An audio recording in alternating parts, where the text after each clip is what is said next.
Müslümanlar, Şiə, Sünni, hamısı əl-ələ verdilər bir qardaş kimin və Peyğəmbərə təhqir olan məsələnin bərabərində öz etirazların dünya miqyasında bilindirdilər. Gördülər ki, vay, qələt eləyiblər. Gördülər ki, iştibah eləyiblər. Gördülər, səhv eləyiblər. Başa düşdülər ki, yox, deyəsən bizim bu işimiz səbəb oldu.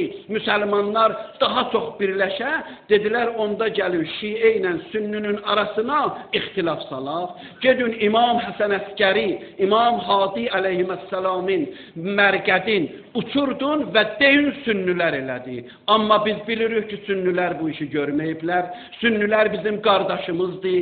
Onlar bizim gözümüzün işığıdır. Biz də onların qardaşı yox. Onlar bizi sevir, biz də onları sevirik. Tarix boyu biz belə yaşamışıq.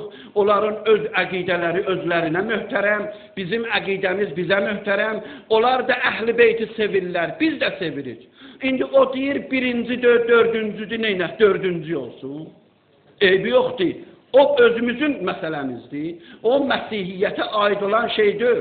O dünyanın siyasi insanlarına aid olan şeydir. O bizim öz daxilimizdə olan məsələmizdir. Hər evdə bir ola bilsin, söz ola, söhbət ola. Öz evimizdə biz onu onlarla həll eləyərik.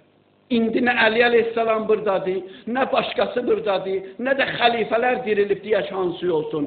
Bir idi də qutarıb gedib, 4 idi də qutarıb gedib. İndi biz müsəlmanlar yer kürəsində yenə də deyək, dünya bilsin, müsəlmanlar sülh istirlər, müsəlmanlar səmimiyyət istirlər, amma müsəlmanları qoymurlar. Bax, İmam Həsən Əskəri əleyhissalamın o gözəllikdə mərqədi, bütün müsəlmanların eşqi olan yer diyorlar.